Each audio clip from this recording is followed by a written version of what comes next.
Hi, hello, வணக்கம். Welcome back to trend breakers academy. So last ஒரு 3 நாளா என்ன நடக்குதுன்னே தெரியாத மாரி நடந்துட்டுருக்கு.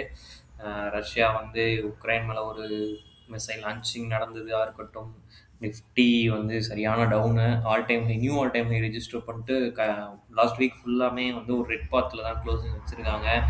அதே மாரி ட்ரம்ப் வந்து கிரீன்லாண்ட் எனக்கு வேணும், வேணும், வேணும்னு அடிச்சுக்கிறாரு. அவர் என்ன சொல்றாருன்னா, அவங்க வந்து ஒத்துக்கலனாலும் நாங்க வந்து எடுத்துக்குவோம் அப்படிங்கிற மாரி சொல்றாரு. நான் ஈஸியஸ்ட் வேல வந்து கேட்குறேன். அவங்க அத ஒத்துக்கலன்னா, நான் ஹார்டஸ்ட் வேக்கு போவேன் அப்படின்ற மாரி சொல்லிட்டு இருக்காரு.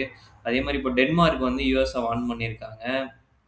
ஆ அவங்க என்ன சொல்லியிருக்காங்க அப்படின்னா, நாங்க ஃபர்ஸ்ட்டு ஷூட் பண்ணுவோம். அப்புறம் தான் கொஸ்டினே கேட்போம் அப்படின்னு சொல்லிட்டு டென்மார்க் வந்து ட்ரம்ப்ப வந்து வார்ன் பண்ணியிருக்காங்க. ஏன்னா, ஆ இன்கேஸ் வந்து ட்ரம்ப்போட ஆர்மி வந்து ஆக்சுவலி ட்ரம்ப் வந்து அவர் ஆர்மி கிட்ட சொல்லிட்டாரு. ஓகேங்களா, நீங்க வந்து போங்க, போய் வந்து இது பண்ணுங்க, கேப்சர் பண்ணுங்கன்ற மாரி இன்ஸ்ட்ரக்ஷன்ஸ் போயிருச்சு.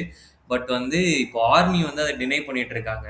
ஏன்னா, இது வந்து ஒரு முட்டாள்தனமான ஒரு விஷயம் அப்படின்னு சொல்லி யுஎஸ் ஆர்மி வந்து கொஞ்சம் டிலே பண்ணிட்டு இருக்காங்க. ஓகேங்களா. ஸோ இதுதான் இப்போதைக்கு யுஎஸ்ல நடந்துட்டு இருக்க விஷயம். ஸோ அதனால டென்மார்க் என்ன சொல்ட்டாங்க அப்டின்னா, நீங்க உள்ள வந்தீங்கன்னா கண்டிப்பா நாங்க அடிப்போம் அப்டின்ற மாரி சொல்ட்டாங்க. ஸோ யாரெல்லாம் வந்து ட்ரம்ப்‌க்கு ஃபேவரா இருந்தாங்களோ, அவங்க எல்லாமே இப்போ வந்து அகைன்ஸ்ட்டா மாற ஆரம்பிச்சிருக்காங்க. ட்ரம்ப்‌க்கு அகைன்ஸ்ட்டா. ஓகேங்களா. அதே மாரி அ ரஷ்யா வந்து என்ன பண்ணிட்டாங்கன்னா, ஆல்ரெடி வந்து சப்மரைன்ஸ்லாம் அனுப்பிச்சுட்டாங்கன்னு சொல்லியிருந்தோம்ல. ஸோ அத வந்து இப்ப என்ன சொல்லியிருக்காங்கன்னா, அவங்களோட மெரைனையும் சேர்த்து அனுப்பிச்சிருக்காங்க. எதுக்காக அப்டின்னா, சீஸ் பண்ணியிருக்க நம்ம ரஷ்யன் ஆயில் கப்பல வந்து நீங்க வந்து கூட்டிட்டு வரணும் அப்படின்னு சொல்லி அனுப்பிச்சிருக்கிறதாவும் ஒரு நியூஸ் வந்திருக்கு. ஓகேங்களா. ஸோ இப்போதைக்கு வேர்ல்ட் நியூஸ் வந்து இந்த மாரி வந்து பயங்கரமா நடந்துட்டு இருக்கு. ஸோ ஃபர்தரா வந்து நிஃப்டியோட லெவல்ஸ் என்ன ஆகும்? திரும்ப ஃபால் ஆகுமா? ஃபால் ஆனா எவ்வளோ தூரம் ஃபால் ஆகும்? இந்த ஃபால் வந்து எப்போ நிக்கும்? அப்படின்ற ஒரு டீட்டெயில் எல்லாமே பார்த்துரலாம். ஸோ அதுக்கு முன்னாடி உங்களுக்காக யூஸ்ஃபுல் கன்டென்ட் போடுற அவங்க ட்ரெண்ட் பிரேக்கர்ஸ் அகாடமி இதுவரைக்கும் நீங்க சப்ஸ்கிரைப் பண்ணல அப்படின்னா பண்ணிக்கோங்க. இப்போ வீடியோக்குள்ள போலாம். ஸோ நிஃப்டி வந்து இப்போ க்ளோசிங் அப்படிங்கிறது வந்து 25,680ல வச்சிருக்காங்க. ஒரு நல்ல ஒரு டவுன் ட்ரெண்ட் க்ளோசிங் தான். நான் சொல்லியிருந்தேன் அந்த அப் ட்ரெண்ட் வந்து ரிவர்சல் ஆறதுக்கான இடம் இது அப்படின்னு சொல்லியிருந்தேன். ஸோ கரெக்ட்டா எக்ஸாக்ட்டா அந்த இடத்த பிரேக் பண்ணி தான் வச்சிருக்காங்க. ஸோ இது டவுன் ட்ரெண்டா கன்வெர்ட் ஆகுமா? இல்ல பவுன்ஸ் பேக் ஆகுமா? அப்படின்றது தான் இப்போ பெரிய கொஸ்டின் மார்க். ஸோ என்ன பொறுத்தவரைக்கும் இப்போ இந்த 2 நாள் நல்ல ஃபால் இருக்க மாரி இன்னொரு ஃபால் இருக்கலாம். ஓகேங்களா. ஸோ லாஸ்ட் 1 வீக்கா வந்து கிட்டத்தட்ட வந்து பார்த்தீங்க அப்படின்னா, அவனோட ஹையான 340லேருந்து 26,340 கிட்ட இருந்து கிட்டத்தட்ட கிட்டத்தட்ட ஒரு 600 பாயிண்ட் பக்கம் வந்து நிஃப்டி வந்து இறங்கியிருக்கு. ஓகேங்களா. ஸோ அப்படி பார்க்கும்போது இதுக்கு வந்து ஒரு சின்ன ரீட்ரேஸ்மென்ட் நடக்கணும்.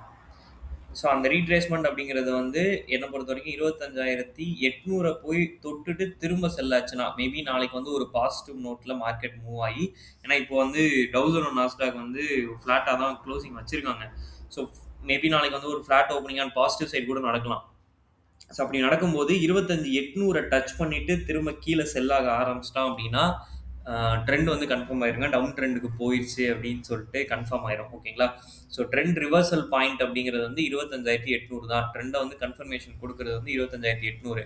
ஸோ அத தொட்டுட்டு கீழ இறங்குச்சு அப்படின்னா, கண்டிப்பா டவுன் ட்ரெண்ட் ஸ்டார்ட் ஆயிரும். நம்ம ஒண்ணுமே பண்ண முடியாது. அவன் ஃபால் ஆக ஆரம்பிச்சான் அப்படின்னா, இந்த குளோபல் நியூஸஸ்லாம் ஆ கூல் டவுன் ஆகுற வரைக்குமே ஃபால் ஆக சான்சஸ் இருக்கு.